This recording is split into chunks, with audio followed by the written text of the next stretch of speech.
Good morning, good afternoon, and good evening. Wherever you are and whatever you're doing, I hope you're having a fantastic day.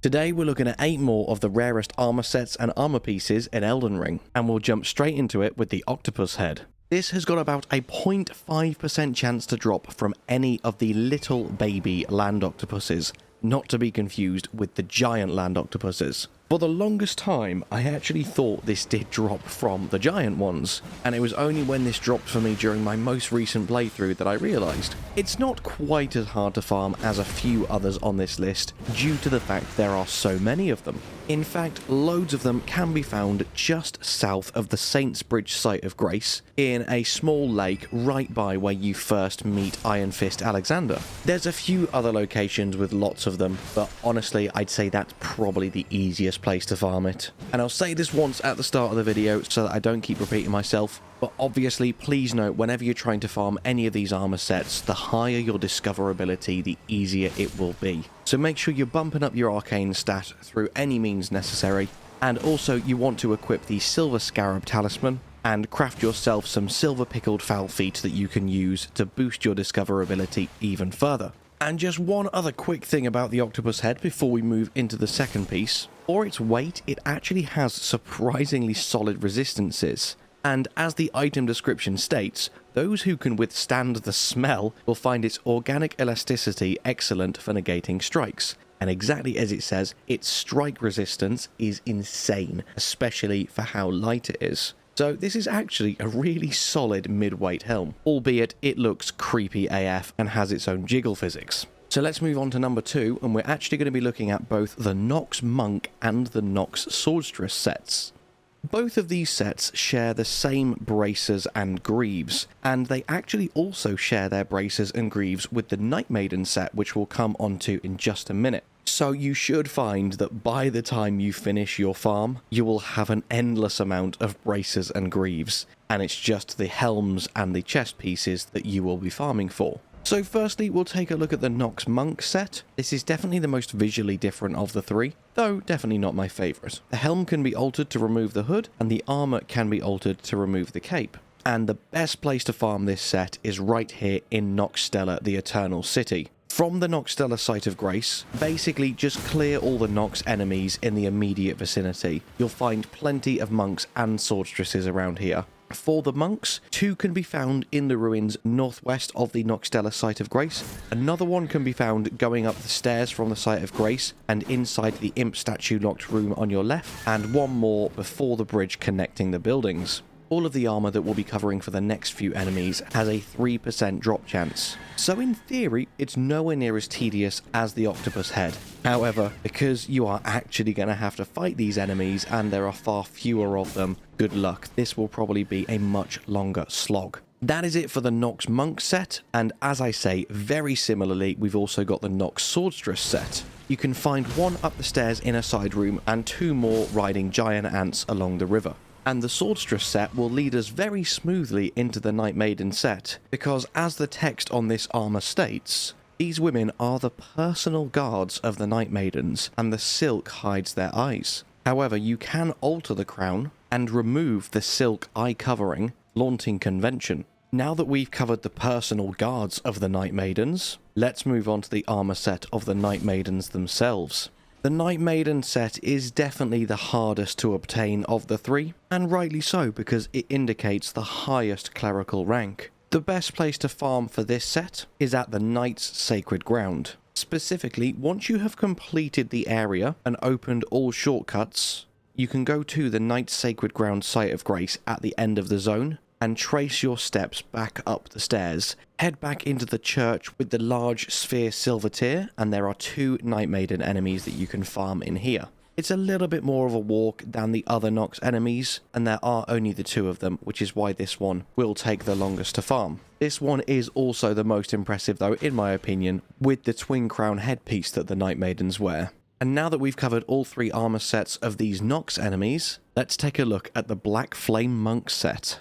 This set is tremendously more rare and harder to find and farm than the standard Flame Monk set, owing to the fact that all 4 pieces drop off only 2 specific enemies in the game. You can find one at the bottom of the Divine Tower of Caelid, but my personal choice is here in the Volcano Manor. From the Temple of Igle site of Grace, where you defeated the Godskin Noble, head back outside the way you came in, turn left and walk down the stairs, and you'll see a Blackflame Monk at the bottom that you can sneak up and backstab. Personally, the Blackflame Monk set is so much more awesome than the standard Flame Monk set because it's just so much more intimidating due to the complete absence of colour in this set. And when you read the text and understand the Black Flame Monks, you understand how much more intimidating they are. The Black Flame Monks, enthralled by the god-slaying Black Flame, became traitors, abandoning their posts as guardians. The seduction of a taboo is never easily spurned.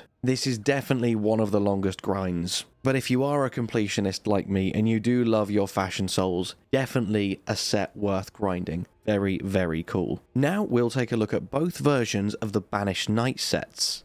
I will be covering both the altered and unaltered versions of this set at the same time, because they are individual pieces. You cannot just alter them with Bok or with your tailoring tools, and the different pieces drop from different enemies. It's not quite as straightforward as you'd imagine, so bear with me and let's go through it together. We'll start off with the normal version of the Banished Knight helm and the altered version of the armor. And that is because the Banished Knight helm only drops from one location in the game, and that is at the Cathedral of the Dragon Communion in Caelid. You'll see one wandering around as soon as you spawn in, and another one standing by the cliff to the west. Farming these two is the only way to get this headpiece, and as you're farming them, they also have a chance to drop the Banished Knight armor altered.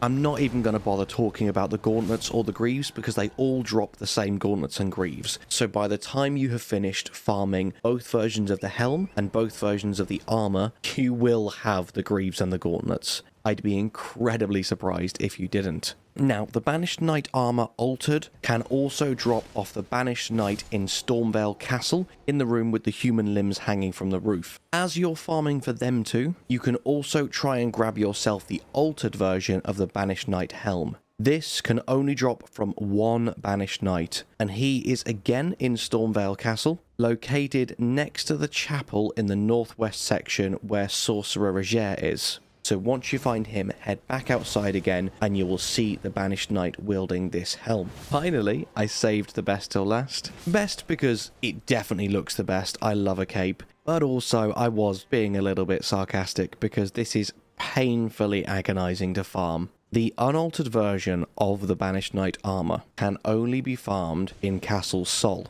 There are two here, one to the south and one to the north. I'll be focusing on the northern one because he is way easier to farm in my opinion. Starting from the Castle Sol rooftop grace site, run south to the elevator. Call it up to you so that you can get a better vantage point, but make sure you don't accidentally send it down because you can mess this up. Now you'll see the Banished Knight over there in the distance. Shoot him with a ranged weapon and it will cause him to teleport towards you. Now you can kill him, and when he inevitably doesn't drop it, teleport back to that site of grace and rinse and repeat until he does. Also, I should say, far later on in the game, at the Crumbling Farum Azula, is a load more Banished Knights. However, just like the ones at the Cathedral of Dragon Communion, I believe they all drop the altered armor and unaltered helm. Because of the fact that all of the different knights drop different pieces and this cannot be altered by you or Bok, it makes this a painstaking farm. So if you do try and do it, good luck. The unaltered version of the armor looks amazing, but it is a painful farm. Now that you know where to get them, we will move on to the second last armor set, and that is the Fire Prelate set. Just really quickly, I'll show you the altered version of the armor, which isn't adorned with the red cloth. That altered version is dropped by the Fire Prelate found in Fort Lythe in Mount Gelmir. We won't be focusing on that though, because it just doesn't look as good as with the red tabard. So the full set with the red tabard, the best place to farm it is at the Guardian's Garrison in the mountaintops of the Giants. Just by this site of grace, head towards the garrison and on the left you will find a Fire Prelate. Once again, all of the drop rates are abysmal, and this is one of the toughest enemies in the game just because they're so damn tanky. So this is definitely a painful one to farm, and personally it's not my favourite. But it is a very rare, very sought after armour, and it would have felt wrong to not include it in this list. So there it is, this is the Fire Prelate set, and that, in my opinion, is the best place to farm it. And finally, though not farmable, still very, very missable, we have Diallos' Mask. This is the alternative headpiece for the Knight of Blood's armor set that you get for defeating Juno Hoslow during the Volcano Manor assassinations, though this version of the headpiece is obtained very differently by completing Diallos' questline. I think it's probably one of the longest, most complex, missable questlines in the game, and about the only NPC I haven't specifically covered and given his own video yet. I'm sure many other people have already done that for me, so if you do want this mask, you can go and check out a full guide. I personally don't rate it that highly. I feel like Hoslow's helm looks so much cooler, and wearing this is just kind of bragging rights. You can actually get this really early on by just straight up killing Diallos in the north of Liurnia of the Lakes when you meet him quite early on in his questline. But yeah, there it is, the replica of the twin-tailed silver helm with flowery adornments, only without the twin tails. Nowhere near as badass as the original helm, but still very cool to own.